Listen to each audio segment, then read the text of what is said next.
nga dapat gumawa ng lahat ng hakbang para ma-isolate ang ICC.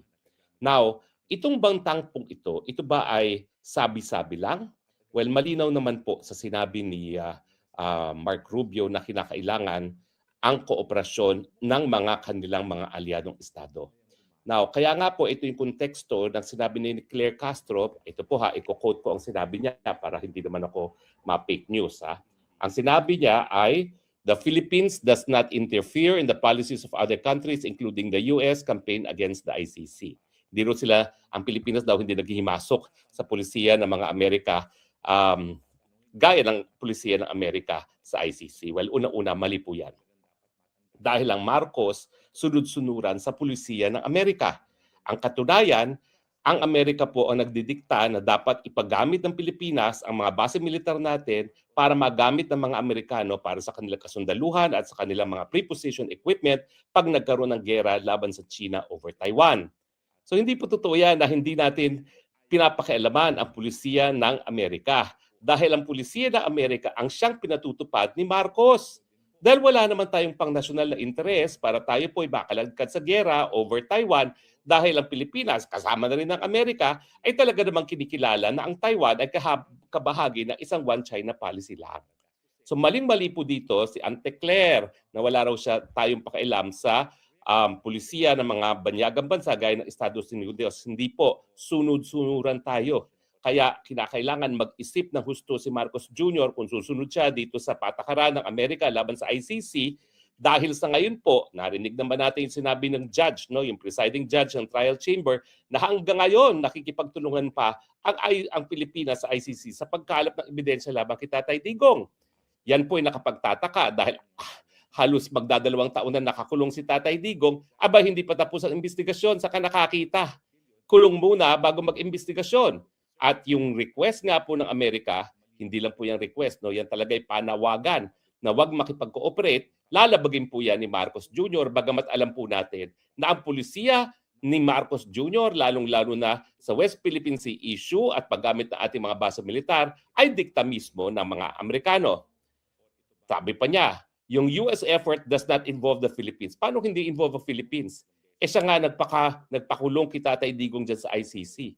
Ang sabi ng Amerika, i-isolate ang ICC. Pero ang ginagawa ni Marcos ngayon, nakikipagtulungan pa rin sa pagkalap ng ebidensya labang kay Tatay Digong.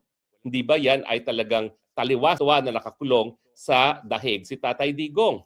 Sa katotohanan, hindi po totoo yan na nagre-review pa tayo ng pulisiya ng kooperasyon dahil ang decision po ay fully cooperate. Lahat po ng mga testigo na nakalap ng ICC ibinigay ng kaalyado ng Malacanang ng nangangalang Trililing. O hindi ba ho yan full cooperation? At pagkatapos ay wala raw pong diskusyon kung babalik ang Pilipinas ICC, pero alam naman po natin na option yan. Kung talagang yan ang option para mawala na sa nabanta ang mga Duterte, gagawin yan ng Marcos administration. Now, kaya ba ni Marcos Jr. na baliwalain itong panawagan ng ICC? Well, sa tingin ko sa ngayon, matapang ang loob ni Marcos Jr. dahil nga po kailangan ng Amerika ang ating teritoryo bilang unsinkable warship pag nagkaroon ng putukan laban sa China. So sa tingin niya, gaya ng sa tingin ng kanyang ama na si Diktador na Marcos Sr., importante ang teritoryo ng Pilipinas para sa pulisiya ng China, ng Amerika laban sa China dito sa Asia, po pwede niyang ignorin yan. Pero pansinin niyo po ha, ang Amerika, bagamat hindi nagbabagong pulisiya na binabantayan ang sitwasyon sa Taiwan, nakikipagkaibigan ng husto sa China. Pagtuluyan pong nagkaroon ng mas malapit na relasyon at mainit na pagkakaibigan sa panig ng Russia, ng Russia tuloy, sa panig ng China at ng Amerika, at mukhang doon naman po sila patungo dahil kinikilala ng parehong leader na si President Xi at si President Trump na kinakailangan nila ang isa't isa bilang the number 1 and number 2 economy in the world, sa tingin ko, mawawalan ng importansya ang Pilipinas dahil mawawala yung banta ng putukan dito sa lugar ng Asia na ito. At kapag nangyari yan, babalik ngayon si Trump doon sa kanyang panawagan. Bakit mo binaliwala ang aking panawagan na i-isolate ang ICC ng tuluyan ng mabuwag yan? Minsan lang ako humingi sa iyo, hindi mo pa sinunod. Pangalawa, yung panawagan po yan, hindi lang panawagan yan. Merong kasamang banta na yung mga hindi makikipagtulungan, hindi na po makikinabang sa Amerika. Ang problema nga dito kay Marcos Jr., tango ng tango sa mga Amerikano, hindi naman kumukubra para sa Pilipinas dahil nga mas kailangan niya ang Amerika para siya ay suportahan. Dahil negative 59% na nga ang trust rating sa kanya ng taong bayang Pilipino. So sa kanya, baliwala na yan na wala tayong nakukuhang kubra sa pananatili ng mga Amerika sa ating teritoryo, basta suportahan siya. Gaya ng sinuportahan ng mga Amerikano, ng under a Republican president din, ang kanyang ama na si Marcos Jr., Marcos Sr. Pero alam natin na ang suporta ng Amerika, may hangganan din yan. I am sure napansin na ng mga Amerikano na negative 59 na. At napakahirap ng suportahan ang isang tao na sinusuka na ng taong bayan. Kaya unang-una, wag pong magpaka-kampante ang Marcos Jr. dahil yung tiwala sa kanya ng Amerika nakasalalay din dun sa kanyang abilidad na manatili sa kapangyarihan. Pero pag negative 59 na, ibig sabihin po, baka anytime now, pwede na siyang masibak sa pwesto. As in fact, yan ang panalangin ng marami at panalangin ko rin po yan. Matanggal na sa pwesto ang Marcos Jr. dahil sobra-sobra na po ang pahirap ni Marcos Jr. sa ating sambayanan. Wala pong solusyon sa problema ng patuloy na pagtaas ng bilihin na nagresulta sa kagutuman ng ating mga mamamayan. Bakit? Dahil siya nga po ay wala sa tamang pag-iisip, wika nga ng kanyang kapatid, siya ay bangag. So ano pa ang posibleng mangyari? Well, gagamitin po ng Amerika yung kaunting tulong na ibinibigay niya kapalit ng paggamit ng ating mga base militar. Sa aking latest research po, yan po ay around $600 million. Well, maliit po yan kumpirado sa binibigay niya sa Turkey at iba pang mga lugar kung nasaan ang mga base militar niya. Kasi nga, si Marcos Jr., ang kinakailangan lang yung support ng mga Amerikano para wag siya mapatalsik sa isa na namang people power. At sa tingin ko, ang impluwensya ng Amerika ay ginagamit doon nga sa hanay ng hukbong sandatahan sa ilalim nga nitong Sigibo na alam natin ay Amboy. So, pero yung 600 million na natatanggap natin ngayon sa Pilipinas, masakit yan kung mawawala pa. Imagine, 600 million yan in foreign exchange. Alam naman natin, ang peso ngayon, ang pinakamahinang currency sa buong Asia. Tanggalin mo pa yung 600 million na yan, lalo nang hihina ang piso. At kapag lalo pang humina ang piso, lalo magtataasan ang presyo ng mga inaangkat nating mga bilihin kasama ng gasolina at iba pang mga produkto. So, pero bukod pa dyan, $600 million is roughly 400 billion pesos. Ang ating budget 5 trillion. Oh. So yan po equivalent to roughly 15% ng ating gagastusin. Kaya bang mawala ang 15% na 600 million ng mga Amerikano kapag hindi sumunod sa pulisiya na dapat itigil ang kooperasyon sa ICC? Sa tingin ko, hindi. Kaya nga mga kaibigan, ito po ngayon ang pinakamagandang balita kay Tatay Digong. Dahil ang Amerika ngayon ay ginagamit ang kanyang pera at ang kanyang impluwensya para bumitiw na ang mga bansang kasapi sa ICC at karamihan ng mga bansang kasapi, lalong-lalo na sa Africa, Latin America at Asia, ay wala naman talagang nahihita sa ICC at lahat sila ay naaabala dito sa ginawa ng ICC na nagpupumilit magkaroon ng jurisdiksyon ngayong wala na siya sa kaso ni Tatay Digong, sa kaso ni Netanyahu at sa kaso ni Putin.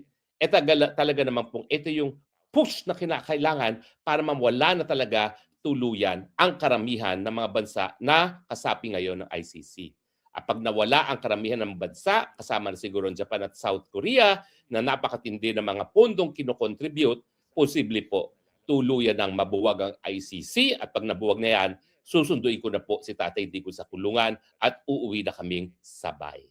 Ay, naku po, mukhang makakalaya na si Pangulong Duterte. Palakpakan! Mukhang malapit na. Matunaw ang ICC at makauwi na si Pangulong Duterte. Palakpakan. Yan ang ating pag-uusapan. Marami pa tayong pag-uusapan, lalong-lalo na po yung malupit na impeachment. Ay, nako, walang katapusang impeachment. Pasensya na mga kababayan kung naghihirap dyan. Pasensya na yung mga negosyante nahihirapan sa negosyo ngayon dahil busy pa po. busy pa ang gobyerno na patalsikin si VP Sara Duterte. At sa mga kababayan naman natin na nangangailangan ng tulong, pagpasensyahan nyo na rin po. Bakit to? Dahil busy ho ang gobyerno natin. Yung mga walang mahinga ng tulong sa ospital, naku po, alam nyo kung bakit. Pinag-uusapan din ngayon sa Supreme Court yung paglipat ng pondo ng PhilHealth. Nako. At pagpasensyahan nyo na po, busy rin si Marcos, kalalakwat siya sa Singapore. Banat bay, bakit si VP Sara Duterte ba ay hindi na mamasyal? Sandali, chotomate kudasay. Iba ang Vice President sa Presidente. Ang Vice President, pwede nga yung kumuyakoy lang sa bahay. Bakit? Ang job description lang naman niya is spare tire. Wala namang ibang constitutional definition ang isang Vice President kung hindi ang kumuyakoy at mag-antay mamatay ang Presidente o maging incapable of doing his duty. Oh, hindi natin wini-wish mamatay si Marcos sana. Pero hindi natin wini-wish 'yon, ha? Masama 'yon, wag natin i-wish 'yon. Masama 'yon, hindi Sana naman kaya magpa-party itong presidente na 'to. Siguro na-stress na siya sa dito, no? Hindi, sa tingin ko na-stress na yung walang yan eh. Na-stress na yun sa Pilipinas kasi mapantakin mo, magpresenta ba naman ng mga witness na sablay? O di ba, ikaw ba naman, halimbawa, meron kang dinimanda o meron kang gustong masibak sa kumpanya. Tapos ang ipipresenta mo mga witness para masibak sa kumpanya yun, puro naman sablay. Kung hindi sablay, sinungaling. Ha? Ano pa? May kaso ng perjury, may kaso ng kung ano-ano. O di ba? Paano mo paniniwalaan yun? Puro pala kaso. At yung kaso niya na yun, mabigat yun ha. Yung mga babanggitin mamaya ni Senator Robin, mabibigat ng kaso yun. Yun po ay di umano, allegedly, nangidnap, nagsinungaling, para lang maikulong ang isang tao. Mantakin mo kung ito ay nagsisinungaling ngayon. Bakit? Mamaya pag-uusapan natin yan. Yan, pag-uusapan natin. Pero more than that, ito muna pag-usapan natin itong ICC. Bakit ko naman nasabing malamang sa malamang makalaya na si Pangulong Duterte? Malamang! Mukhang makakalaya na ito. Mukhang mapapabalik na sa Pilipinas. Kasi alam mo, sabi ko nga sa inyo, tadhana ang Hindi ko alam kung ano ang God's will, pero siyempre, lagi naman natin inaano yan eh. In His will, siya na ho ang bahala. In His time, siya na ho ang bahala sa ating dating Pangulo. Pero gayon pa man, ang ganda nangyayari. Bakit to kanyo? Meron nung hatol itong si Donald Trump. Yung kakampi pa mismo ni BBM Kuno. Di ba? May sinasabi tungkol po dito sa ICC. Mantakin mo mga kababayan, hindi kumikilos ng kahit na ang mga Duterte para puwersahang mapauwi si Pangulong Duterte. Walang ginagawa at wala rin naman kasing magagawa. Dahil siyempre, wala naman sa jurisdiction ng Pilipinas yan. Hirap na nga po silang magpunta, mga kaanak ni Pangulong Duterte. Kasi alam nyo, magastos po yan Walang patid po yan. Palit-palitan silang magkakapatid na pumupunta sa dahig para samahan ng kanilang ama. Dahil matanda na nga ho ito. Pero, gayon pa man na kahit wala po silang ginagawa, bukang merong himalang mangyayari. Ang United States of America, USA, ay nagdeklara po ng gera. Nagdeklara ng gera. Ang dami ng kagera ng US, Alam mo kung sinong kagera ngayon ng US? Sino ang kagera nila? Ang mismong ICC. Nako, pulbus yan. Durog yung Durog. ICC na yan. Hindi lang basta ICC yan. Oho. Lahat ng kaibigan ng ICC ay kalabanan ng Amerika. Ayan si Donald Trump. Nako po. Parang galit nga si Trump. Sabi nga dito, as we speak, the ICC and its friends are waging a war against our country. Naku, ang dami pa naman kaibigan sa Pilipinas yan. Naku po! Gusto mo magbanggit ako ng pangalan. Isumbong mo kay Trump. President Trump, kilala, nako, Magpapadala po kami listahan. ha? okay. Unahin nyo na. Oo. Sige. Total ang Amerika, Baka sila ngayon ang ipakulong ni Trump, ganun ba ibig sabihin? ganun ang gagawin. Kasi yung ICC, pinakulong si Duterte sa dahig Subukan lang nila. Ha? Yan. Sige. Pagka nabalitaan ng Amerika na kayo'y nakikipagtulungan in any way sa ICC, Sa anumang kaparaanan, ha? Sa anumang kaparaanan? yari kayo. Alam mo ba kung sino ang ginamit pa ni Trump na magpadala ng babala? Sino? Yung mismong US Secretary of State, Aba, Marco Rubio. ay mabigat nga yan talaga. Mabigat yan. Hindi biro-biro yan. Oo. Gusto mo mapakinggan? Ano ang sabi ni US Secretary of State Mark Rubio? Eto, nagpadala nga sa atin ng, sabi niya, Mensahe? i-play nyo ito sa saganang mamamayan. Yeah, pakinggan Babalaan ninyo yung lahat ng nakikipagtulungan sa ICC. Nako po, lahat yari ng ka. sumusuporta. Patay lahat ka dyan. ng kaibigan, nakikipagkaibigan yan sa ICC. Patay lahat kayo dyan. ng pumupuri sa ICC. Ito ang message namin sa inyo. Ito na. I-play natin. For 250 years, Americans have governed ourselves as a free and sovereign people. We choose our own leaders, we determine our own laws, and when we're accused of a crime, we stand for judgment before a jury of our own peers. This is the essential and indispensable feature of our form of government. It is the foundation of our shared way of life. But today, powerful people in faraway places want to take that away from us. They believe that they should be in charge of your laws, of your country, your life, and they don't care whether or not you agree. Halfway across the world, there's an institution that calls itself the International Criminal Court. Maybe you've heard of it, maybe you haven't. But chances are you don't know the names of its judges, of its prosecutors, or its president. And you shouldn't have to. But as we speak, the ICC and its friends are waging a war against our country, not with bullets or missiles, but with statutes and compacts and the force of so-called international law. When the ICC was born 24 years ago, they told us that it was merely a narrow backstop, a global court that would step in to prosecute only the gravest offenses, things like genocide and war crimes, and only when a nation's courts were unable to prosecute them on their own. But the truth is, it was something far more radical and extreme. It was a global tribunal staffed by unelected globalist bureaucrats who claim their power is almost unlimited. The danger of this global court has only continued to grow. Today, it threatens every aspect of our political and legal system. Border Patrol agents removing violent criminals from our country, American Marines risking their lives to defend our homeland, prosecutors working to dismantle terrorist plots to attack and kill Americans. If we stand idle, all of them would be at the mercy of foreign judges thousands of miles away, facing the constant risk of prosecution and even imprisonment for the so-called crime of defending their own country. The American people never agreed to any of this, and they never will. Read the words of our Declaration of Independence. We fought a revolution against a foreign power, transporting us beyond seas to be tried for pretended offenses. Independence is our birthright. We will never let foreign bureaucrats take that away from us. This administration will not sit by as the ICC and its allies seek to threaten our people. If they believe they can deprive us of our sovereignty, we will teach them the full meaning of American resolve.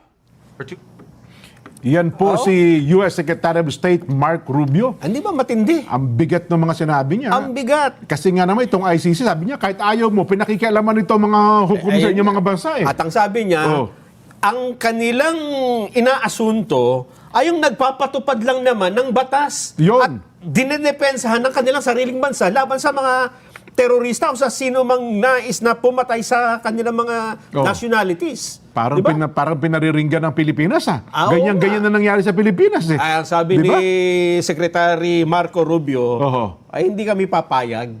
Hindi kami papayag na yung aming mamamayan, dadalhin nyo dyan sa malayong lugar, miles away, at huhusgahan ang hindi naman sinasang-ayunan ng lahat ng mga Amerikano. So aking panawagan kay BBM po yan, kay DDS, kinakailangan lahat ng mga pinapatay na mamamahayag at mga vlogger, at pareho lang naman po sila ngayon. Wala na pong distinction ngayon sa mga journalists at vloggers, at least sa mata ng UNESCO. No? Kapag ikaw po ay regular na nagbibigay ng impormasyon sa taong bayan, at meron kang kita at may mga kita naman yan sa mga monetization, no? Ikaw po ay journalist. So, hindi na po talaga striktong distinction. Ang importante, yung pagpaparating na impormasyon on a regular basis sa mga nakikinig, yan po ang batayan ngayon. No? So kapag pinatay mo isang mamahayag o isang vlogger, talagang inuupakan mo ang demokrasya. Dahil sa demokrasya, importante yung malayang merkado ng idea. Kaya pabor o antay sa iyo, tinatanggap ko lahat po yan. Kaya ako wala akong problema. Kahit ano pang mga titinding kasasamang mga bagay ang binabato sa akin sa comment section, hindi ko po yan binubura. Dahil una-una, sabi ko nga, no, lalong nag-i-increase yung aking reach. At pangalawa, alam naman ng taong bayan kung anong dapat paniwalaan, anong hindi. So kami po ay nakikiramay dito sa napatay na BBM vlogger. At sana ang Estado ay talagang mag-imbestiga, no? Alam niyo ba ho, yung extralegal killings, ang talagang definition ng extralegal killings, hindi po patayan ng mga drug pushers at drug addicts. Ang talagang definition po ng United Nations ay patayan ng mamamahayag at mga aktivista. Kaya nga nung panahon pa ni GMA, aktibo na tayo na nagsasabi na dapat titisin mga pumapatay ng mamamahayag. Dahil kapag ikaw ay pumatay ng mamamahayag o ng vlogger, hindi lang po yan murder, yan din po ay dagok sa demokrasya. Dahil importante ang malayang merkado ng ideya sa ating demokrasya. So sana po magkaroon ng puspusang investigasyon kung sino nasa likod nito at maparusahan. Dahil ang obligasyon naman talaga ng Estado kapag may napatay na vlogger o mamamahayag, bigyan ng mabilisang remedyo ang biktima. Kasama na po dyan yung pagpaparusa kung sino man ang pumatay. So sa mga ka-DDS, hindi po tama na palibasa, hindi natin kahanay, hindi na natin hihinga ng katarungan ng pagkamatay. Lahat po tayo ay tao na hinilang sa imahe ng Panginoon at lahat tayo merong karapatang mabuhay kahit ano pa ang ating mga paniniwala. Illegal at immoral. Ganyan inilarawan ng isang Filipino ICC Accredited Council ang panawagan ni U.S. Secretary of State Marco Rubio na buwagin ng International Criminal Court.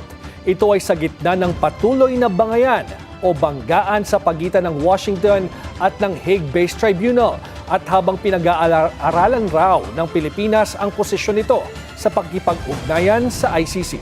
Isang liham ang ipinadala ni ICC Accredited Council Ramesses Victorious sa isang grupo na hindi siya kasali, and then pagtatatakutin niya in the guise of diplomacy doon tayo sa UN para mapagsabihan yung US. This administration will not sit by as the ICC and its allies seek to threaten our people. Matagal ng kritiko ang Estados Unidos ng ICC. Ang posisyon ng Washington, hindi dapat magkaroon ng jurisdiction ng ICC sa mga mamamayan ng mga bansang hindi naman sumali sa tribunal. Lalo pang tumindi ang pagtutol ng US matapos imbestigahan ng ICC ang mga umano'y paglabag ng mga Amerikano sa Afghanistan at maglabas ng arrest warrants laban sa mga opisyal ng Israel kaugnay ng pag-atake sa Gaza. Bagamat hindi kasapi ng ICC ang Estados Unidos, malaki umano ang kapasidad nitong impluwensyahan ng maraming bansa kaugnay sa relasyon ng mga ito sa korte. Walang sariling police force ang ICC. Umaasa ito sa kooperasyon ng mga bansa para sa pag-aresto ng mga suspect, paglikom ng ebidensya at pagpapatupad ng mga kautusan nito. Pero hindi pinalampas ng ICC ang mga panawagan laban sa kanila. Sa isang mensahe para sa Day of International Criminal Justice, sinabi ni ICC President Judge Tomoko Akane na hindi sila magpapatinag sa pressures at direktang atake sa kanila. In recent years, international law has come under increasing pressure through both direct attacks and the weakening of the commitment to uphold it. Even in the most challenging times, the International Criminal Court will remain steadfast in its mission. Isa sa high-profile cases na hinaharap ng tribunal sa kasalukuyan, ang kasong Crimes Against Humanity laban kay former President Rodrigo Duterte kaugnay ng mga pagpatay sa ilalim ng kanyang war on drugs. Inaresto ng Philippine National Police si Duterte noong March 2025 sa bisa ng warrant na inilabas ng ICC laban sa dating Pangulo. Taong 2019 na mag-withdraw ang Pilipinas sa Rome Statute, ang treaty na nagtatag sa ICC. Pero nag-rule ang korte na may jurisdiction ito sa kaso ni Duterte dahil nangyari ang patayan habang bahagi pa ito ng kasunduan. Kasalukuyang hinahanap ng mga otoridad si Senador Ronald De La Rosa sa bisa rin ng warrant mula sa ICC bilang co-perpetrator ni FPRRD. Naglunsad ng kampanya si US President Donald Trump para buwagin ang International Criminal Court o ICC. Makakaapekto kaya ito sa kaso ni dating Pangulong Rodrigo Duterte? Live mula sa TV5 Media Center, nangungun sa balita si News 5 Palace Correspondent Maricela Lili. Maricel, bakit pinupuntiryan ni US President Trump ang ICC? Jiggy, ang tingin kasi ng pamahalaan ng Amerika, tinatarget ng International Criminal Court ngayon ang kanilang mga American servicemen at yung ilang opisyal ng United States. Kaya ang gustong mangyari ngayon ng Amerika base doon sa naging pahayag ni US State Secretary Marco Rubio ay kung hindi pahinain yung kanilang kapangyarihan ay tuluyan ng mabuwag itong ICC. Yung mga nakikita nilang hakbang kagaya ng paghikayat doon sa mga miyembro ng ICC na i-withdraw yung kanilang support doon sa mismong organisasyon. Meron din silang babala doon sa mga bansa na talagang dependent at nakakatanggap ng assistance mula sa Amerika at pinaplanong i-reject yung kanilang pagsuporta dyan sa ICC. Aba, mukhang kailangan magdalawang isip dahil ang banta rin, babala rin ng Amerika, papahigpitan o pabibigatin nila yung sanctions dun sa mga hindi magwi-withdraw ng suporta doon sa ICC at kabilang na nga rin siya yung pagbawi ng US visa para doon sa mga individuals na dire-diretso pa rin yung pagsuporta dyan sa ICC. Matatandaan natin na tayo naman kasi matagal nang kumalas ang Pilipinas dyan sa Rome Statute under pa ng Administrasyong Duterte. Sana nga tanggalan nyo ng mga visa yung mga government official namin. Tanggalan nyo na US visa. Kawawa naman si ano, no? Si pangalan nito, yung panot na rin, nakatulad ko, si Gibo. 'Di ba? Kawawa naman si Gibo kasi si Gibo, alam nyo ba, ang tindi ng hatol sa kanya ng China? Ang tindi ng hatol sa kanya. Economic sanction, lahat na ng sanction ginawa ng China sa kanya, hindi na makakapunta sa kahit anong teritoryo ng China, ha? Mapa Hong Kong, mapa Macau, mapa Taiwan. Alam mo mga kababayan, huwag niyo sasabihin, naku, wala naman plano yan kasi gusto niya mga Europa, UK, mga Amerika. Alam mo, hindi totoo. Alam mo, sa totoo lang. Ako po, hindi ko sa pinagyayabang yan, pero yan ang lagi kong pinag-iipunan at yan ang aking passion. Kung kayo, nag-iipon kayo para sa mga anak at asawa ninyo, ako po, wala pang anak at wala pa rin asawa. Kaya nag-iipon lang ako para sa sarili ko. Mamasyal. Oo, yun ang talaga pinag-iipunan ko eh. Asawa o pasyal? Pasyal na lang. Anak o pasyal? Pasyal na lang. Hindi, totoo. Kaya tayo nakakapunta ng ibang lugar. Hindi dahil sa may pera tayo kasi wala naman tayong pinaglalaanan. At alam mo, napuntahan ko na nga ang Europa 2 beses. Naikot ko na ang Europa ng 2 beses. Sa UK, nakatatlo na ata kami doon. Sa Amerika, gayon din. Ilang beses na rin ako nakapunta dyan. At alam mo, wala nang binatbat talaga sila sa Asian countries like China, Taiwan, Macau, Hong Kong, even Japan, Thailand. Iba na talaga. Ang gaganda na ng mga lugar dito sa Asia. Tayo na lang ang hindi maganda. Tayo na lang ang pangit. Yan ang katotohanan. Huwag tayo magmaang-maangan. Tayo na lang ang, pag kayo umikuto ng buong mundo, tayo na lang ang pinakapangit sa Asia. Sad to say, but it's true. Pumunta kayo ng China, kahit probinsya lang, mamamanga kayo sa train system nila. Ako nga pambihira nung nag-train tayo. Hindi, totoo. Pansinin ninyo ha, nung nag-train po kami, 7 oras, 6 na oras yung biyahe. Talagang nag-effort ako na bumili nung sa business nila, business class, kasi gusto ko makita yung luxurious na ganda ng train. Economy pa lang, maganda na. Yung economy ng train, parang premium economy sa aeroplano. Maluwag, malaki yung pero gusto ko maranasan yung business class. Alam mo, sa business class ng train, ako po, ang lupit to mga kababayan, napakaganda. Talagang masasabi mong, wow. And magre-relax ka lang dun, no? May USB, hihiga ka, pwede ka mahiga. Tapos ang takbo nyo 300 km per hour. tumatago sa bundok, tumatago sa tubig, bumababa sa tubig. Ang lupit. Kaya ka ba, magtataka ka talaga sa nangyayari sa Pilipinas, bakit tayo nagkaganito? But as we all know ngayon, dinidignig pa rin ang kaso ng dating Pangulo sa International Criminal Court. So pakinggan natin yung bahagi ng naging pahayag ni US Secretary of State Marco Rubio. Ayan. The ICC and its friends are waging a war against our country, not with bullets or missiles, but with statutes, compacts, and the force of so-called international law. This administration will not sit by as the ICC and its allies seek to threaten our people. Maricel, anong reaksyon ng Malacanang dito sa kampanyang ito ni President Trump? Jiggy, sinubukan natin kunan ng reaksyon ng Malacanang tungkol nga dito sa kampanya ng Amerika. Pero tumanggi sila na magbigay ng komento dahil ang paliwanag ni Palace Press Officer Claire Castro, hindi naman sakop ng ating gobyerno kung anuman ang polisiya ng United States. Jiggy. Saka rin ang sagot niya, no? Ang tinatanong, reaction mo bilang isa sa mga bansang uto-uto sa ICC. Ay sagot niya, di naman namin jurisdiction ng pulisiya ng Amerika. Bobo rin, no? Bobo rin, no? Bakit? Hindi naman yun ang tanong. Ang tanong, bilang isang bansang sumusunod pa rin sa ICC hanggang ngayon, pinadala ang dating Pangulo dahil sa warrant ng ICC. Pero ano? Anong sagot mo? Wala kami pakialam sa polisiya ng Amerika. Tanga, hindi yun ang tanong. Tayo sa mga kaalyadong bansa ng Amerika, ano ang magiging implikasyon nito sa Pilipinas at sa kaso ni dating Pangulong Duterte?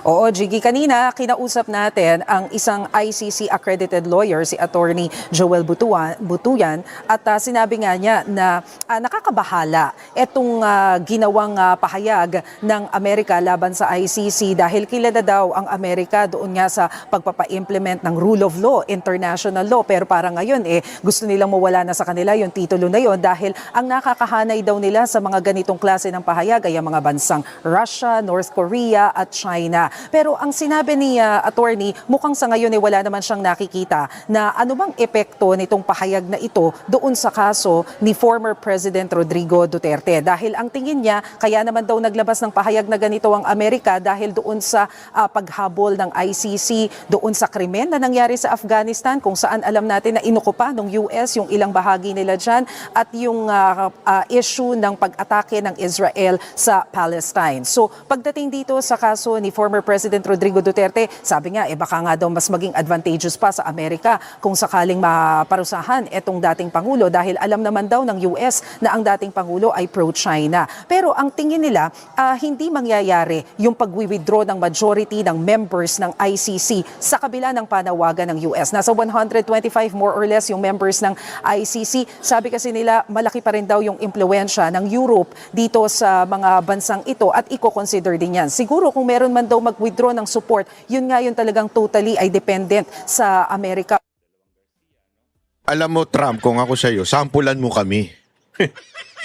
Sampulan mo yung mga government official namin na uto-uto sa ICC. Number 1 na, si Trillanes, sampulan mo yan. Kung may visa yan, tanggalan mo ng US visa. Isanksyon mo. Hindi kasi, magsasalita ka dyan. Ito, listen to me, Donald Trump. Mr. President Trump, listen to what I'm going to say to you. You listen carefully. This is something that I would respectfully give my opinion. If you are talking about being against this ICC member and yet we brought, they kidnapped the best president in the Philippines. Rodrigo Roa Duterte. If you cannot sanction our government official or your talk is just nothing but a propaganda talk, sample us. Sample the government official. Especially Trillanes who always like that in the ICC. Ano like that? talay. pagdating doon sa mga assistance. So far, ang nakikita nilang immediate effect niyan, sa ngayon daw kasi nasa 11 high-level officials ng ICC ang napatawan na ng sanctions ng Amerika. 2 sa mga ito kasama doon sa mga nag-handle ng kaso ni FPRRD. So, ibig sabihin, dahil meron silang sanctions, hindi na daw sila makagamit, for example, ng mga bangko dahil pinagbawalan na silang gamitin, binan na sila ng mga US banks. Tapos ay hirap na rin silang makagamit ng mga TNVS dahil kinancel na daw yan. Yung mga ganitong bagay daw yung nagpapahirap dito sa mga high-level officials na to sa ICC, pero wala naman daw silang nakikitang anumang epekto nito pagdating doon sa neutrality sa pagdinig sa kaso. Pakinggan natin ang sinabi ng ICC accredited lawyer. Tingin ko hindi naman tayo apektado kasi unang-una advantageous na sa Amerika, no, na si former President Rodrigo Duterte being prosecuted kasi kung makabalik yung mga Dutertes, mga pro-China yung mga yan, no? Wow! And ang US naman, tignan mo talagang nagpapadala. What the? Who the hell is this? That is the most stupid opinion I ever heard. Pantakin mo, pro-China daw. Alam mo, si Pangulong Duterte, friends to everyone, enemy to none. Ano sasabihin mo pro-China? Baliw. Hindi, totoo naman kabaliwan niya sinasabi mo na pro-China si Pangulong Duterte. Porket hindi siya tuta ng Amerika, pro-China na, ganun. Hindi kasi ganyan ang pananaw ng mga ganito, yung mga galing-galingan. Ang pananaw nila, basta hindi ka tuta ng Amerika, tuta ka ng China. Hindi ba pwedeng hindi ka tuta ng kahit na ano? Pro-Philippines? Sarili ang iniisip ni Pangulong Duterte. Tayong Pilipinas. Sasabihin mo, eto nga sa totoo lang kung tayo nga ang tatanungin mas okay pa nga sa totoo lang ang mga tulong na ginagawa ng China. Naalala ninyo? During pandemic, nagkakaubusan ng vaccine. Amerikano, pinagdamot nila yung vaccine nila. Tatawa naman, di ba? Pero yung China, binigyan kagad tayo agad-agad. Sasabihin na naman yung iba, mahina naman yung sa China. Di totoo yan. Propaganda ng Amerika yan. Alam nyo ba? Eto para lang sa kaalaman ninyo. Diyan magaling ang Amerika sa propaganda. Alam nyo ba na kahit Japan minsan nila na, hindi ko sinasabing America's the government Americans, businessman sa Amerika. Dati nga siniraan nila yung Ajinomoto. Alam nyo ba yun? Di ba? Masama yan. Sa ano yan? Ginagamit yan sa mga Chinese cuisine, ganyan-ganyan. Sa mga Chinese food, nakakahilo yan. Pero Ajinomoto, Japan yun No. Pero alam nyo ba yung mismong laman yung Ajinomoto? Hindi naman yun chemical. Yun po mismo ay plant. Galing sa plant yun. Tapos yung asin. Alam mo, ginawa lang nilang masama yun noon time na yun kasi natatalo yung mga American food noon. I-google ninyo history niyan. Tingnan ninyo. It's all about propaganda. So, ang ibig ko lamang sabihin, ganyan kasi yung propaganda ng Amerika Na pag ikaw, hindi sunod-sunuran sa amin, pag hindi ka uto-uto sa amin, aba, ikaw ay pro-China na. Hindi ganun yun. Ito naman si Sir, ganun din ang utak. Pusta ko sa inyo, puro gamit yan, Chinese na produkto. Can you just imagine? Di ba, pati nga yung mismong Tesla, yung mga baterya nun, sa China naman din galing. Apple, sa China rin. Pero pinalalabas nilang masama ang Chinese. Hindi ako pro-China baka sabihin ng iba, porket nagpunta ako sa China. Hindi. Ako, sa totoo lang, mas enjoy ko pa rin ng Japan Ito, to be honest kasi yung China, maganda siya for yung mga, makikita mo, mga high-techs, ganyan. Pero pagdating pa rin sa, kung ako papipiliin mo, hindi. Babalik ako sa Japan pa rin. Japan pa rin talaga. Babalik ba ako sa China?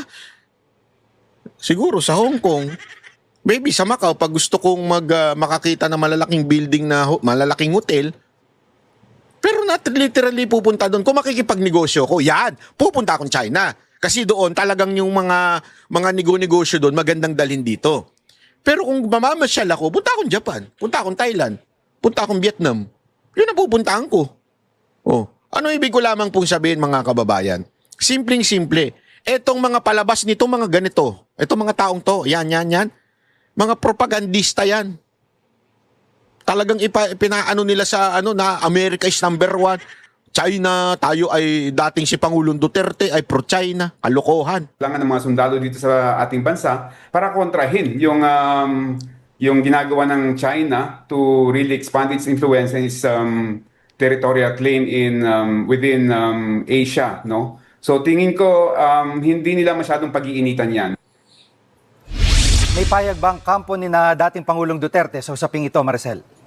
Yes, Gigi. Ang tinanong natin tungkol dyan ay si dating Presidential Legal Counsel Salvador Panelo. Natatandaan ko kasi si Attorney Sal, yung isa dun sa mga unang nagpakita sa atin ng papel during their time na kumakalas na tayo doon sa Rome Statute. So kabisado niya itong usapin na ito. Ang sabi ni Attorney Sal Panelo doon sa kanya naging pahayag, hindi na siya nagulat dito sa naging hakbang ng Amerika at napapanahon na rin daw talaga para matuldukan na itong ginagawang pambubuli ng ICC sa iba't ibang bansa. Isa raw doon sa nakikitang pruweba na nangihimasok talaga ang ICC doon sa mga sovereignty ng iba't ibang bansa ay nung illegal daw nilang inaresto si dating Pangulong Rodrigo Duterte sa tulong daw ng Administrasyong Marcos habang nandito sa Pilipinas. Kaya tama lang daw na matapos na ito daw panghihimasok ng ICC sa soberanya ng ibang bansa. Gigi. Sa ibang usapin, ano nang nangyari sa state visit ni Pangulong Bongbong Marcos sa Singapore? Well, Gigi, inaasahan natin na malamang nakalipad na si Pangulong Bongbong Marcos ngayong hapon kasi yung initial information na natanggap natin, mga bandang alas 5 siya tutulak papunta dyan sa Singapore para sa isang working visit. Nakatakda siyang magkaroon ng courtesy call sa Prime Minister ng Singapore para magpag-usapan yung iba't ibang issue tungkol dun sa cooperation between the Philippines and Singapore. Kabilang na nga dyan yung trade and investment kasama ng Pangulong Marcos dyan ang First Lady para humarap din doon sa iba't ibang mga leaders ng Singapore, nakatakda rin nilang kausapin. Nako, kalokohan niya, maglalakwatsa lang yan. Harap-harap, wala naman nagagawa yan. Sa daming state visit, may nangyari bang pag-asenso? Wala! May na-build ba na mga infrastructure dahil sa pag-visit niya sa ibang bansa? Wala! Ano lang nangyari? Yun, nakapamasyal lang si Auntie Claire. Siguro yun ang reward. Reward kay Auntie Claire sa pambabas niya sa mga Duterte. Alika, sama ka sa biyahe namin, libre. Yan ang junket. Wala namang silbi sa inyo yan eh. Bakit ko sinabing junket? Alam mo kung bakit? Yung bang binitbit lang pero wala namang silbi. Kasi dapat ang silbi niyan, may pamalita mo yung mga magagandang nangyayari sa ginagawa ng presidente. Kaya ka nga di ba ikaw ay press officer para ibabalita? Wala naman siya binabalita eh. Puro katarantaduhan ang binabalita niya, puro pambabas na sa mga Duterte. Oh, puro katarantaduhan yan. Mantakin mo pati yung hingal ni Pia Cayetano, pinapansin niya. Anong klaseng tagapagbalita ng Office of the President yan? Pero mga kababayan, ako ayoko ma-fire yan si Auntie Claire. Dahil dyan kay Auntie Claire, talagang bumagsak ng mabilisan si Marcos eh. Kaya nag-negative ng todo-todo yan si Marcos dahil dyan kay Auntie Claire. Kaya wag natin tatanggalin yan, ha? O kaya, good job ka dyan. Hindi ko nga alam, baka naman baka kaibigan to ni BP Sara Duterte. Hindi lang sinasabi sa atin eh. Sa tingin ko Kasi mantakin mo mula nung pumasok siya sa Malacanang, mula pumasok sa Office of the President, dumadaus-dus ang presidente. Si BP Sara Duterte umaangat. So, sino kaya ang kaibigan niya? Hindi, dalawa lang yan. Mamili kayo. Malamang, siya ay Trojan horse. Siya ay itinanim ni BP Sara Duterte para tumaas si BP Sara Duterte, dumaus-dus si Marcos. O sadyang bobo at tanga lang talaga yan. Kasi hindi niya nagagawa yung kanyang trabaho ng mahusay. Mukha lang siyang palingkerang nasa Malacanang. Isa pa pong balita ha, nagsalita na po yung biktima ni Karim Khan. Si Karim Khan po ang prosecutor ng ICC na siya nagsampa ng kaso laban kay Tatay Digong. Alam niyo po, I have no love lost dyan kay Karim Khan.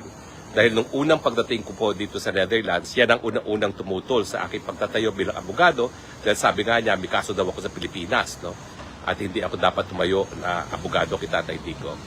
Pero ayan po, nakakarma siya dahil biglang lumabas ang totoo. Bagamat siya'y linait-lait ako dahil meron akong talim kaso sa Pilipinas na hindi rin po pwede maging abogado, siya pala mas matindi. Ang akusasyon sa kanya, binamanyak niya yung mga batang abogado na kasama niya sa trabaho. Siya ng mga Duterte, sinurrender si Tatay Digong sa ICC. No? Ang balita po, yung Netherlands, bansa na host ng ICC, ay boboto para matanggal ng tuluyan ito si Karim Khan. Nauna na pong nasuspindi siya ng mga miyembro rin ng ICC at ngayon po ay mukhang magbobotohan sila para tanggalin na siyang tuluyan at syempre pati yung kanyang Bar Association sa UK ay suspendido na siya.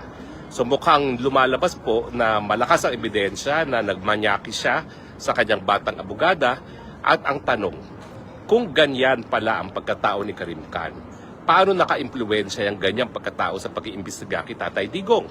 Siyempre po, inaasahan natin ang investigasyon ay patas dahil nga po sa ICC, ang trabaho ng prosecutor hindi lang para maghanap ng ebidensya na nagpapakita na pagkakasala.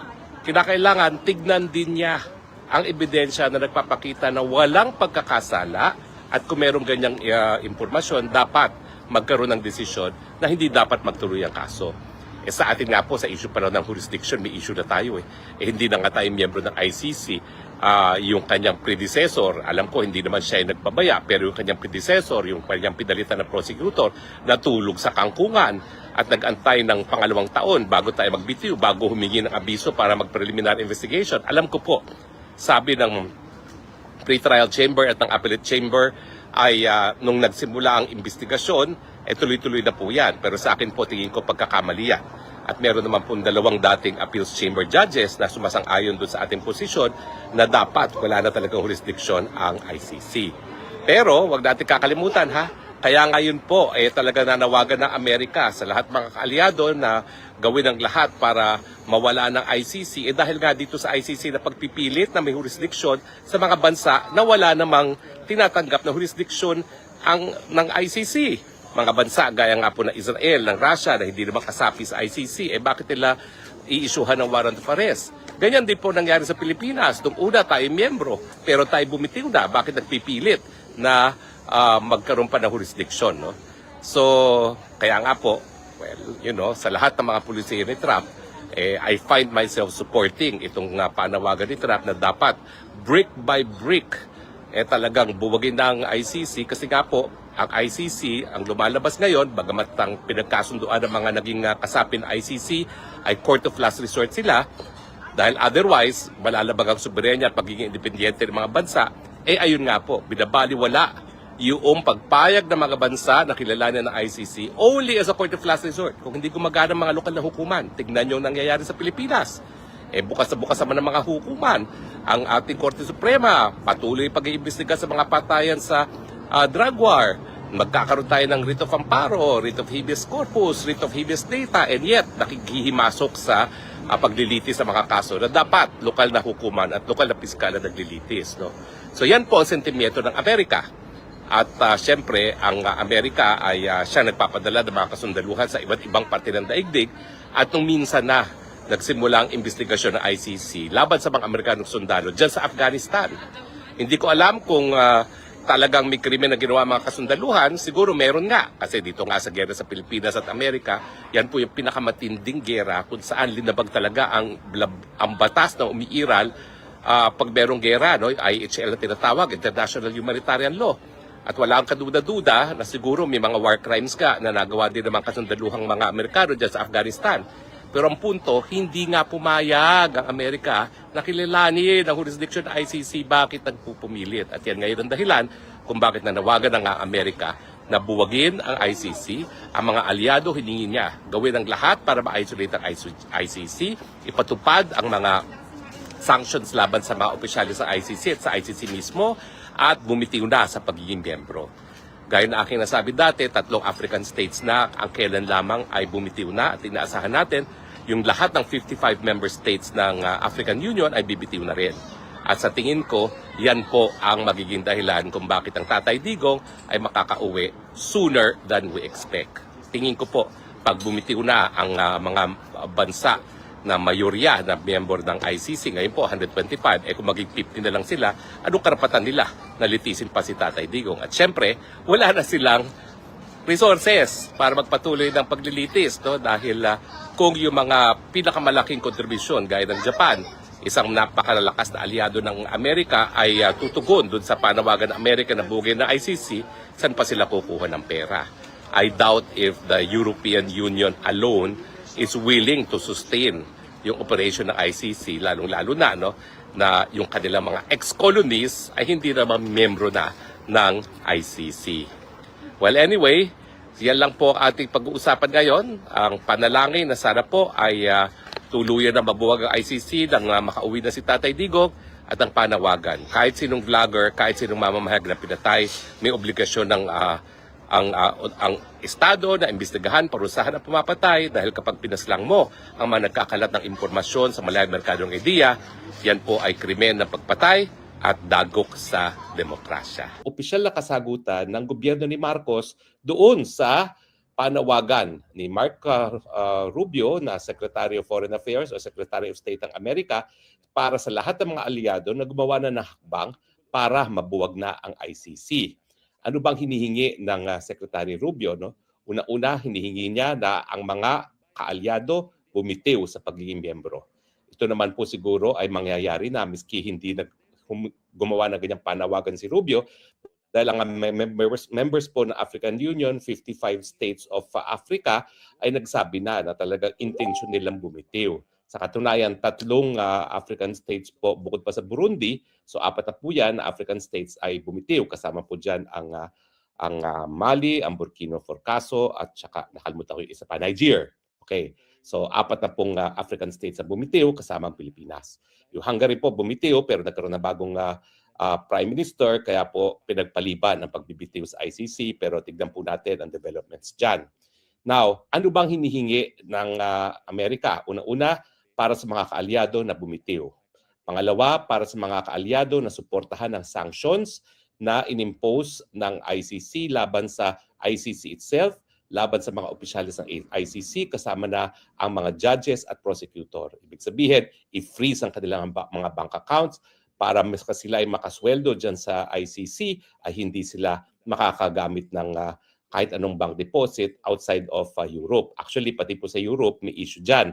Kasi merong legislation po ang Amerika na kapag ang mga foreign corporations ay hindi sumunod sa mga freeze orders ng Amerika, yung mga assets ng mga foreign companies na nasa Amerika ay subject then to freezing ng American government. No? Bagamat meron naman counter legislation ng EU na dapat hindi sumunod ang mga European companies sa ganyang batas ng Estados Unidos. Pero ang katunayan po dyan, para sa mga judges na hindi naman taga-Europe, mahirapan po sila magpadala ng pera sa kanilang bayan dahil pati po mga credit cards ay hindi na po ino-honor. No? Now, bukod pa po dyan sa pag-honor ng mga freeze laban sa ICC, sa opisyalis ng ICC, syempre, yung wag pagpopondo sa ICC dahil yan ang buhay. Sa ngayon po, ang pinaka-apektado dyan sa wag pagpopondo ay ang Japan dahil isa siya sa pinakamalaking nagpopondo sa ICC at ang South Korea. No? At kasama naman din po dyan yung mga estado ng European Union. Now, syempre po ang European Union dahil ang ICC naman talaga po ay nasa Europa at ito po ay creation ng Europe, paninindigan nila ICC. Sa tingin ko po, hindi sila makikinig sa panawagan ng Amerika. Pero makikinig po dyan ay ang mga bansang Africa, mga bansang Latin America, at yung kakaunting bansa sa Asia, pinaka-importante na ang Japan at South Korea dahil matindi po ang kanilang kontribusyong pinansyal sa ICC. Bukod pa po dyan, yung hindi pagtutulungan sa ICC, yung wag mag-cooperate. Well, in the first place nga po, sinasabi nga natin na itong ginawa ng gobyerno na pagkalulong kay Tatay Digong sa ICC ay walang legal na basihan kasi dahil tayo nga po ay umalis na ng ICC, hindi na talaga tayo dapat makipagtulungan sa kanila. Sa katunayan, ito pong dahilan kung bakit naninindigan tayo na talagang ang paglilitis si Tatay Digong ay labag sa soberenya at jurisdiksyon ng ating bansa. Dahil ang mga malayang mga bansa na independenteng bansa, sila dapat ang lumilitis sa mga krimen na di umani nangyari sa kanilang teritoryo. At ito rin ang dahilan kung bakit nais na tuluyang buwagin ng Amerika ang ICC dahil sa kanilang paningin na ito ay lumalabag din sa soberenya at pagiging independente ng Estados Unidos kasi talaga namang pong nagkakaroon ng investigasyon ang ICC laban sa kasundaluhang Amerika bagamat hindi miyembro ng ICC ang Estados Unidos. At ito rin ang ginawa nila sa Israel at saka sa Russia kung saan meron silang outstanding warrants of arrest laban kay Prime Minister Netanyahu at kay President Putin. So ito pong bagay ng ICC, isang bagay na nagkakaisa ang Amerika, ang Russia, ang Israel at posible po ang China dahil ang China naman po hindi talaga ever naging miyembro ng ICC. Now, bukod pa po dyan, yun nga, dapat gumawa ng lahat ng hakbang para ma-isolate ang ICC. Now, itong bang tangpong ito ba ay sabi-sabi lang? Well, malinaw naman po sa sinabi ni Mark Rubio na Amerika ang siyang pinatutupad ni Marcos. Dahil wala naman tayong pang-nasyonal na interes para tayo po ay makalagkad sa gera over Taiwan dahil ang Pilipinas, kasama na rin ng Amerika, ay talaga namang kinikilala na ang Taiwan ay kabahagi ng isang One China policy lang. So maling-mali po dito si Ante Claire na wala raw siya tayong pakialam sa pulisiya ng mga banyagang bansa gaya ng Estados Unidos. Hindi po, sunod-sunuran tayo. Kaya kinakailangan mag-isip ng husto si Marcos Jr. kung susunod siya dito sa patakaran ng Amerika laban sa ICC dahil sa ngayon po, narinig naman natin yung sinabi ng judge, no, yung presiding judge ng trial chamber na hanggang ngayon nakikipagtulungan pa ang Pilipinas sa ICC sa pagkalap ng ebidensya laban kay Tatay Digong. Yan po ay nakapagtataka dahil halos magdadalawang taon na nakakulong si Tatay Digong, aba hindi pa tapos ang investigasyon, saka nakakita. Kulong muna bago mag-investigasyon. At yung request nga po ng Amerika, hindi lang po yung request, no, yan talaga ay panawagan na wag makipag-cooperate, lalabagin po yan ni Marcos Jr. Bagamat alam po natin na ang pulisiya ni Marcos Jr., lalong-lalo na sa West Philippine Sea issue at paggamit ng ating mga base militar, ay dikta mismo ng mga Amerikano. Sabi pa niya, yung US effort does not involve the Philippines. Paano hindi involve the Philippines? Siya nga nagpakulong kay Tatay Digong dyan sa ICC. Ang sabi ng Amerika, i-isolate ang ICC. Pero ang ginagawa ni Marcos ngayon, nakikipagtulungan pa rin sa pagkalap ng ebidensya labang kay Tatay Digong.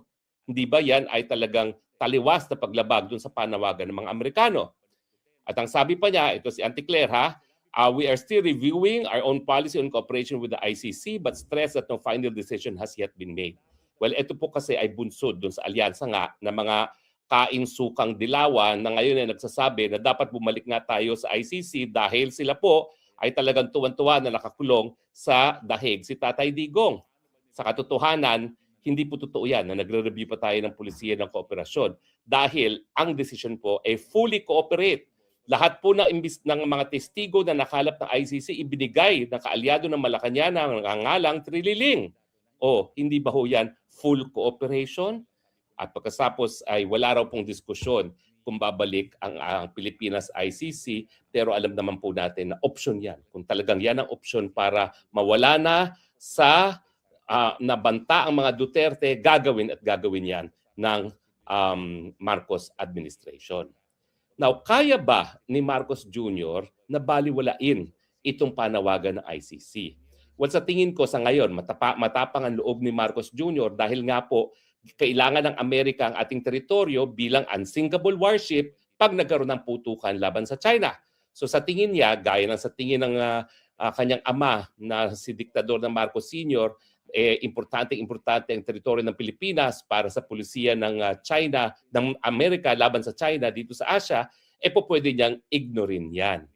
Pero pansinin niyo po ang Amerika, bagamat hindi nagbabagong pulisiya na binabantayan ang sitwasyon sa Taiwan, nakikipagkaibigan ng husto sa China.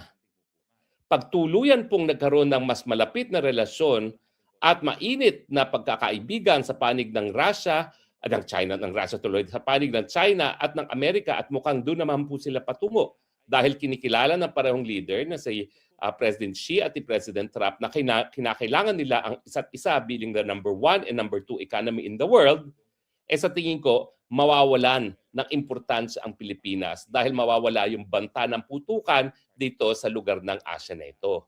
At kapag nangyari yan, babalik ngayon si Trump doon sa kanyang panawagan. Bakit mo binaliwala ang aking panawagan na i-isolate ang ICC ng tuluyan ng mabuwag yan?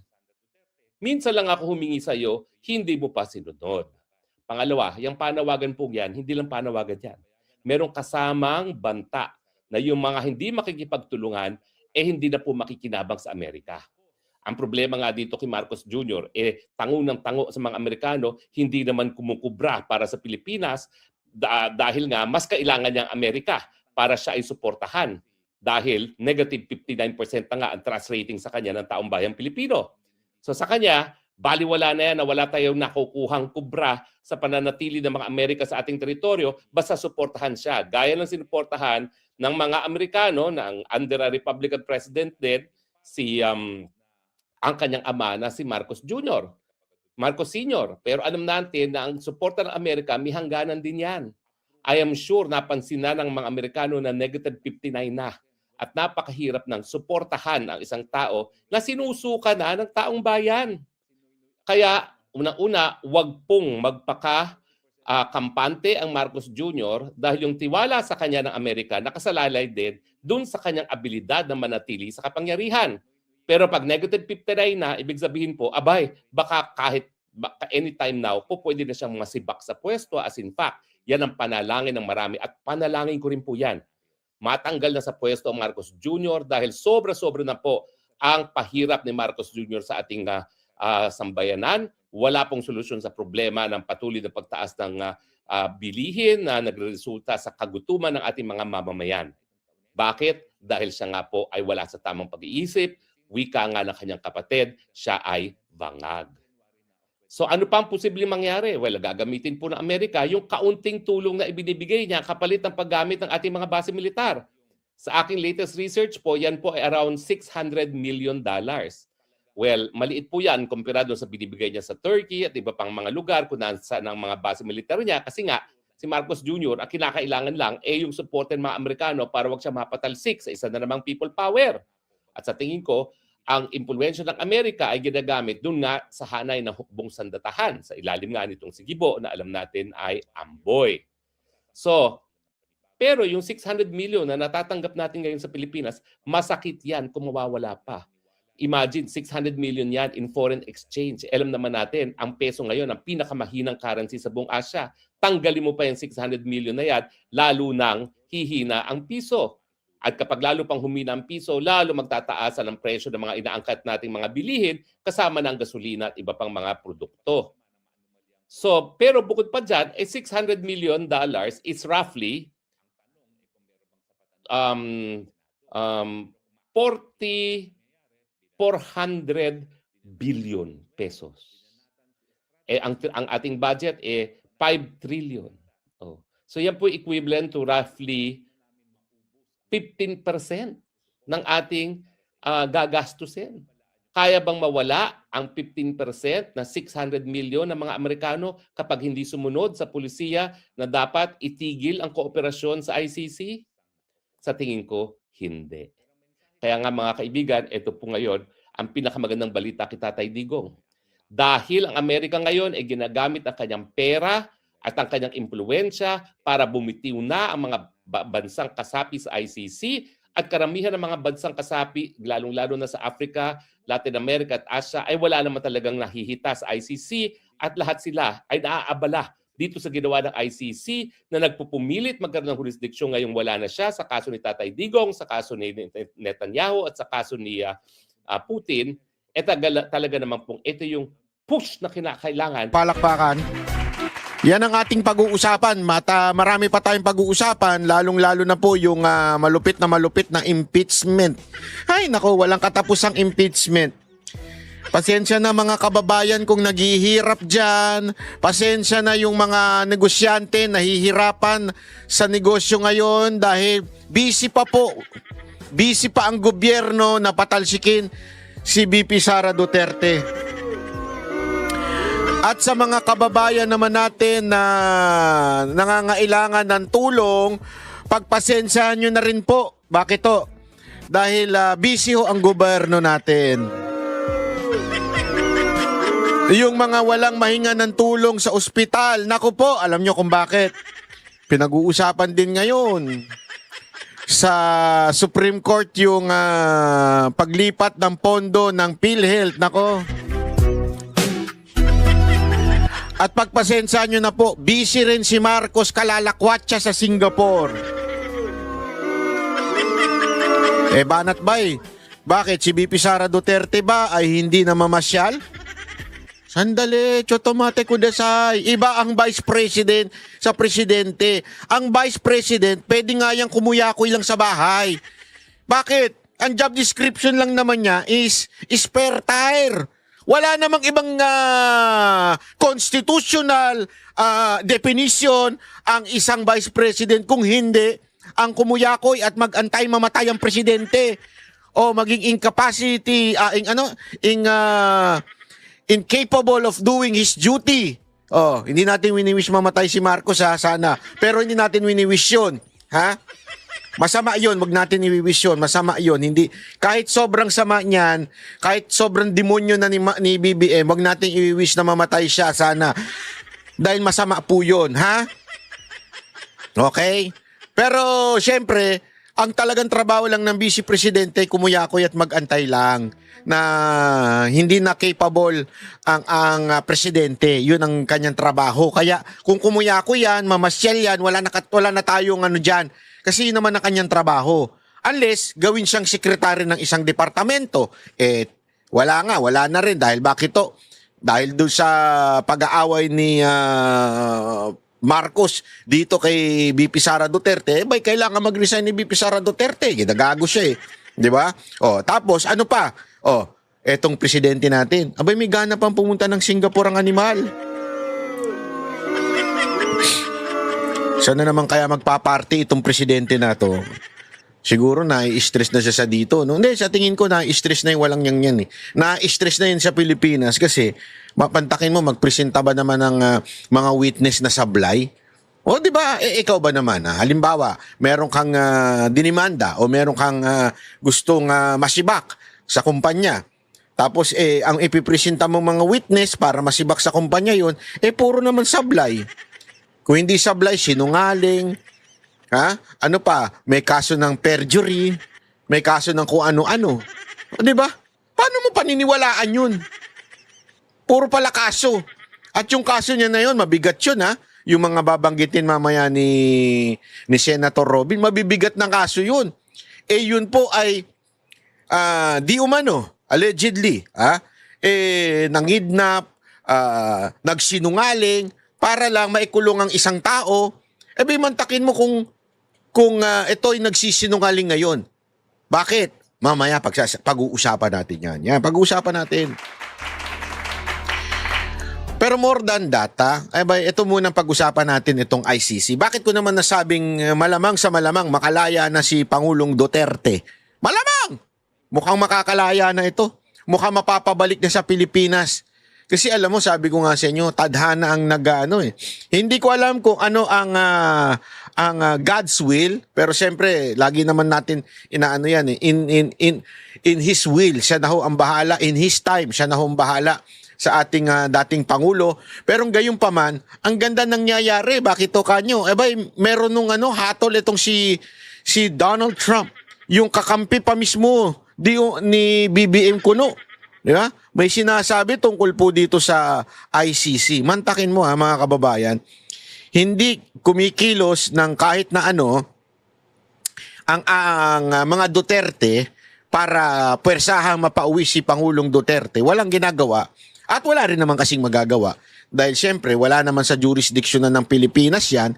Hirap na nga po silang magpunta, mga kaanak ni Pangulong Duterte. Kasi alam nyo, magastos po yan Walang patid po yan. Palit-palitan silang magkakapatid na pumupunta sa dahig para samahan ng kanilang ama.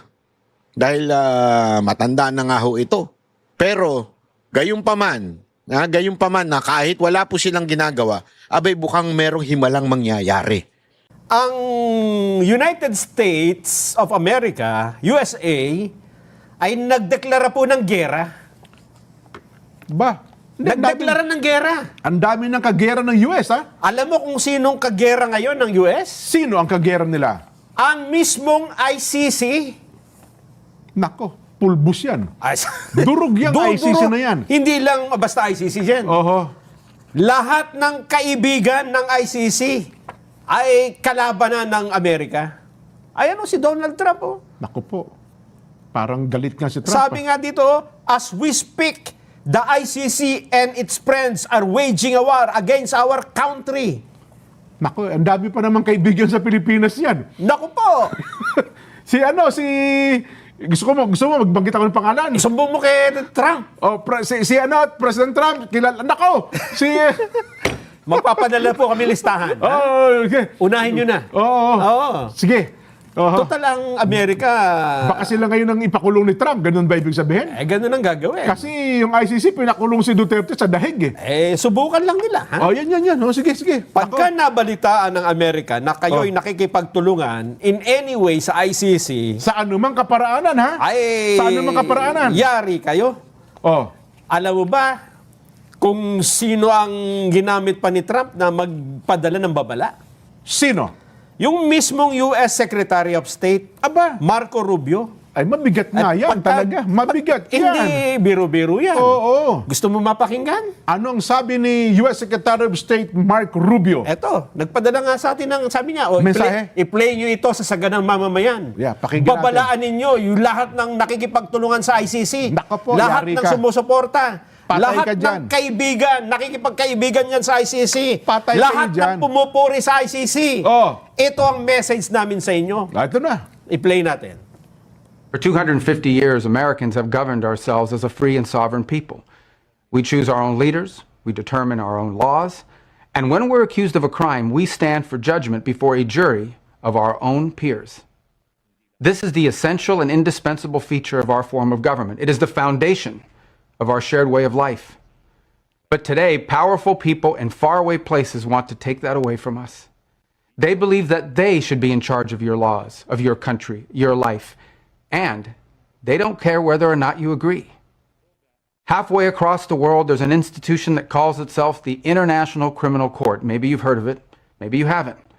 But chances are you don't know the names of its judges, of its prosecutors, or its president. And you shouldn't have to. But as we speak, the ICC and its friends are waging a war against our country, not with bullets or missiles, but with statutes and compacts and the force of so-called international law. When the ICC was born 24 years ago, they told us that it was merely a narrow backstop, a global court that would step in to prosecute only the gravest offenses, things like genocide and war crimes, and only when a nation's courts were unable to prosecute them on their own. But the truth is, it was something far more radical and extreme. It was a global tribunal staffed by unelected globalist bureaucrats who claim their power is almost unlimited. The danger of this global court has only continued to grow. Today, it threatens every aspect of our political and legal system. Border Patrol agents removing violent criminals from our country, American Marines risking their lives to defend our homeland, prosecutors working to dismantle terrorist plots to attack and kill Americans. If we stand idle, all of them would be at the mercy of foreign judges thousands of miles away, facing the constant risk of prosecution and even imprisonment for the so-called crime of defending their own country. The American people never agreed to any of this, and they never will. Read the words of our Declaration of Independence. We fought a revolution against a foreign power, transporting us beyond seas to be tried for pretended offenses. Independence is our birthright. We will never let foreign bureaucrats take that away from us. This administration will not sit by as the ICC and its allies seek to threaten our people. If they believe they can deprive us of our sovereignty, we will teach them the full meaning of American resolve. Yan po si US Secretary of State Mark Rubio. Hindi ba matindi? Ang bigat ng mga sinabi niya. Ang bigat. Kasi nga naman itong ICC, sabi niya, kahit ayaw mo, pinakikialaman ito mga hukom sa inyong mga bansa eh. At ang sabi niya, ang kanilang inaasunto ay yung nagpapatupad lang naman ng batas. Yun. At dinedepensahan ng kanilang sariling bansa laban sa mga terorista o sa sino mang nais na pumatay sa kanilang mga nationalities. Parang, Diba? parang pinariringgan ng Pilipinas, ha? Ah, oo Ganyan-ganyan na nangyari sa Pilipinas, eh. Ay, ang sabi Diba? ni Secretary Marco Rubio, Oho. ay hindi kami papayag. Hindi kami papayag na yung aming mamamayan, dadalhin nyo dyan sa malayong lugar, miles away, at huhusgahan ng hindi naman sinasang-ayunan ng lahat ng mga Amerikano. So aking panawagan kay BBM po yan, kay DDS, kinakailangan lahat ng mga pinapatay na mamamahayag at mga vlogger, at pareho lang naman po sila ngayon. Wala na pong distinction ngayon sa mga journalists at vloggers, at least sa mata ng UNESCO. No? Kapag ikaw po ay regular na nagbibigay ng impormasyon sa taong bayan, at meron kang kita at may mga kita naman yan sa mga monetization, no? Ikaw po ay journalist. So, hindi na po talaga striktong distinction. Ang importante, yung pagpaparating na impormasyon on a regular basis sa mga nakikinig, yan po ang batayan ngayon. No? So, kapag pinatay mo isang mamahayag o isang vlogger, talagang inuupakan mo ang demokrasya. Dahil sa demokrasya, importante yung malayang merkado ng idea. Kaya pabor o antay sa iyo, tinatanggap ko lahat po yan. Kaya ako wala akong problema. Kahit ano pang mga matitinding kasasamang mga bagay ang binabato sa akin sa comment section, hindi ko po yan binubura. Dahil una-una, sabi ko nga, no, lalong nag-i-increase yung aking reach. At pangalawa, alam naman ng taong bayan kung anong dapat paniwalaan, anong hindi. So kami po ay nakikiramay dito sa napatay na BBM vlogger. At sana ang Estado ay talagang mag-imbestiga. No? Alam nyo ba ho, yung extralegal killings, ang talagang definition ng extralegal killings, hindi po pataya ng mga drug pushers at drug addicts. Ang talagang definition po ng United Nations ay pataya ng mamamahayag at mga aktivista. Kaya nga nung panahon pa ni GMA, aktibo na tayo na nagsasabi na dapat titisin mga pumapatay ng mamamahayag. Dahil kapag ikaw ay pumatay ng mamamahayag o ng vlogger, hindi lang po yan murder, yan din po ay dagok sa demokrasya. Dahil importante ang malayang merkado ng ideya sa ating demokrasya. So sana po magkaroon ng puspusang investigasyon kung sino nasa likod nito at maparusahan. Dahil ang obligasyon naman talaga ng Estado kapag may napatay na vlogger o mamamahayag, bigyan ng mabilisang remedyo ang biktima. Kasama na po dyan yung pagpaparusa kung sino man ang pumatay. So sa mga ka-DDS, hindi po tama na palibasa, hindi natin kahanay, hindi na natin hihinga ng katarungan ng pagkamatay. Lahat po tayo ay tao na hinilang sa imahe ng Panginoon at lahat tayo merong karapatang mabuhay kahit ano pa ang ating mga paniniwala. Illegal at immoral. Ganyan inilarawan ng isang Filipino ICC-accredited counsel ang panawagan ni U.S. Secretary of State Marco Rubio na buwagin ng International Criminal Court. Ito ay sa gitna ng patuloy na bangayan o banggaan sa pagitan ng Washington at ng Hague-based tribunal at habang pinag-aaralan raw ng Pilipinas ang posisyon nito sa pagkipag-ugnayan sa ICC. Isang liham ang ipinadala ni ICC-accredited counsel Ramesses Victorious Villagonzalo kay United Nations Secretary General Antonio Guterres.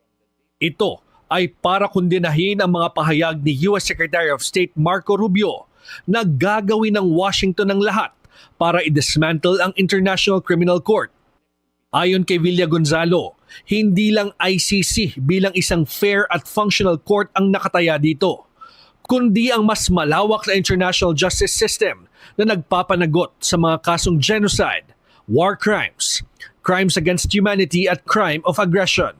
Nangihimasok siya sa isang grupo na hindi siya kasali, and then pagtatatakutin niya in the guise of diplomacy. Doon tayo sa UN para mapagsabihan yung US. This administration will not sit by as the ICC and its allies seek to threaten our people. Matagal ng kritiko ang Estados Unidos ng ICC. Ang posisyon ng Washington, hindi dapat magkaroon ng jurisdiction ng ICC sa mga mamamayan ng mga bansang hindi naman sumali sa tribunal. Lalo pang tumindi ang pagtutol ng US matapos imbestigahan ng ICC ang mga umano'y paglabag ng mga Amerikano sa Afghanistan at maglabas ng arrest warrants laban sa mga opisyal ng Israel kaugnay ng pag-atake sa Gaza. Bagamat hindi kasapi ng ICC ang Estados Unidos, malaki umano ang kapasidad nitong impluwensyahan ng maraming bansa kaugnay sa relasyon ng mga ito sa korte. Walang sariling police force ang ICC. Umaasa ito sa kooperasyon ng mga bansa para sa pag-aresto ng mga suspect, paglikom ng ebidensya at pagpapatupad ng mga kautusan nito. Pero hindi pinalampas ng ICC ang mga panawagan laban sa kanila. Sa isang mensahe para sa Day of International Criminal Justice, sinabi ni ICC President Judge Tomoko Akane na hindi sila magpapatinag sa pressures at direktang atake sa kanila. In recent years, international law has come under increasing pressure through both direct attacks and the weakening of the commitment to uphold it. Even in the most challenging times, the International Criminal Court will remain steadfast in its mission. Isa sa high-profile cases na hinaharap ng tribunal sa kasalukuyan, ang kasong Crimes Against Humanity laban kay former President Rodrigo Duterte, kaugnay ng mga pagpatay sa ilalim ng kanyang war on drugs. Inaresto ng Philippine National Police si Duterte noong March 2025 sa bisa ng warrant na inilabas ng ICC laban sa dating Pangulo. Taong 2019 na mag-withdraw ang Pilipinas sa Rome Statute, ang treaty na nagtatag sa ICC. Pero nag-rule ang korte na may jurisdiction ito sa kaso ni Duterte dahil nangyari ang patayan habang bahagi pa ito ng kasunduan. Kasalukuyang hinahanap ng mga otoridad si Senador Ronald De La Rosa sa bisa rin ng warrant mula sa ICC bilang co-perpetrator ni FPRRD. Naglunsad ng kampanya si US President Donald Trump para buwagin ang International Criminal Court o ICC. Makakaapekto kaya ito sa kaso ni dating Pangulong Rodrigo Duterte? Live mula sa TV5 Media Center, nangungun sa balita si News 5 Palace Correspondent Maricel Alili. Maricel, bakit pinupuntirya ni US President Trump ang ICC? Jiggy, ang tingin kasi ng pamahalaan ng Amerika, tinatarget ng International Criminal Court ngayon ang kanilang mga American servicemen at yung ilang opisyal ng United States. Kaya ang gustong mangyari ngayon ng Amerika base doon sa naging pahayag ni US State Secretary Marco Rubio ay kung hindi pahinain yung kanilang kapangyarihan ay tuluyan ng mabuwag itong ICC. Yung mga nakikita nilang hakbang kagaya ng paghikayat doon sa mga miyembro ng ICC na i-withdraw yung kanilang support doon sa mismong organisasyon. Meron din silang babala doon sa mga bansa na talagang dependent at nakakatanggap ng assistance mula sa Amerika at pinaplanong i-reject yung kanilang pagsuporta dyan sa ICC. Aba, mukhang kailangan magdalawang isip dahil ang banta rin, babala rin ng Amerika, papahigpitan o pabibigatin nila yung sanctions dun sa mga hindi magwi-withdraw ng suporta doon sa ICC at kabilang na nga rin siya yung pagbawi ng US visa para doon sa mga individuals na dire-diretso pa rin yung pagsuporta dyan sa ICC. Matatandaan natin na tayo naman kasi matagal nang kumalas ang Pilipinas dyan sa Rome Statute under pa ng Administrasyong Duterte. Sana nga tanggalan nyo ng mga visa yung mga government official namin. Tanggalan nyo na US visa. Kawawa naman si si pangalan nito, yung panot na rin, nakatulad ko, si Gibo. 'Di ba? Kawawa naman si Gibo kasi si Gibo, alam nyo ba, ang tindi ng hatol sa kanya ng China. Ang tindi ng hatol sa kanya. Economic sanction, lahat na ng sanction ginawa ng China sa kanya, hindi na makakapunta sa kahit anong teritoryo ng China, ha? Mapa Hong Kong, mapa Macau, mapa Taiwan. Alam mo mga kababayan, huwag niyo sasabihin, naku, wala naman plano yan kasi gusto niya mga Europa, UK, mga Amerika. Alam mo, hindi totoo. Alam mo, sa totoo lang.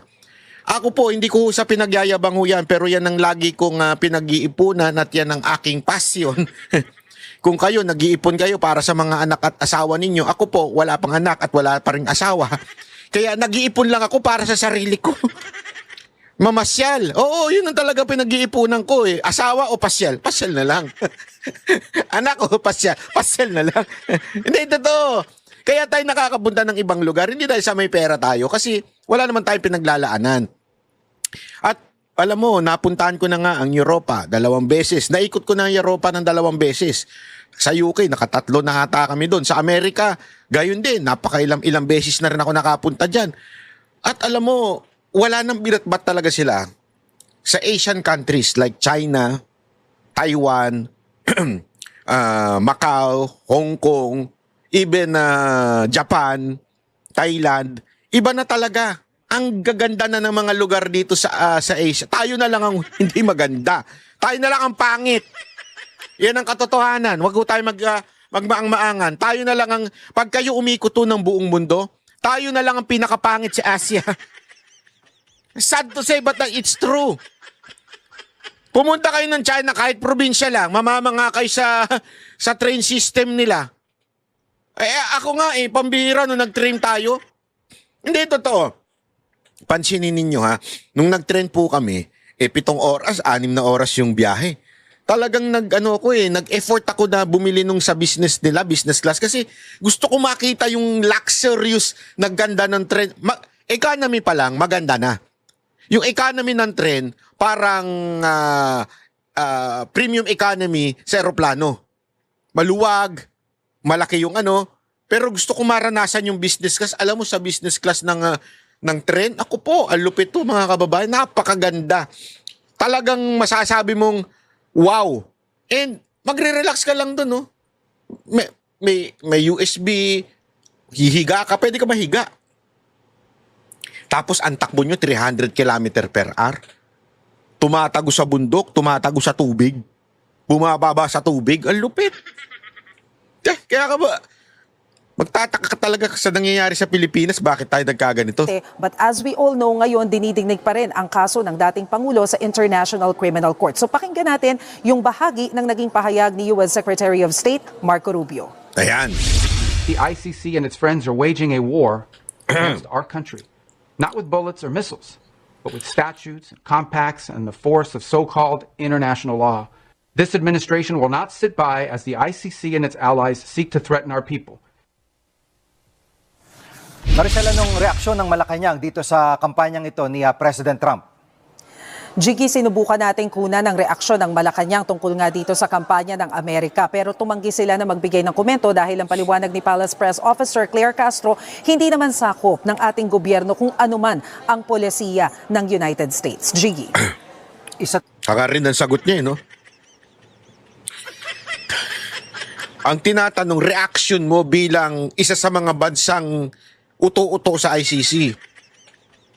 Ay sagot niya, di naman namin jurisdiction ng pulisiya ng Amerika. Bobo rin, no? Bobo rin, no? Bakit? Hindi naman yun ang tanong. Ang tanong, bilang isang bansang sumusunod pa rin sa ICC hanggang ngayon, pinadala ang dating Pangulo dahil sa warat ng ICC. Pero anong sagot mo? Wala kaming pakialam sa pulisiya ng Amerika. Tanga, hindi yun ang tanong. Tayo sa mga kaalyadong bansa ng Amerika, ano ang magiging implikasyon nito sa Pilipinas at sa kaso ni dating Pangulong Duterte? Oo, Jiggy, kanina kinausap natin ang isang ICC accredited lawyer, si Attorney Joel Butuyan, at sinabi nga niya na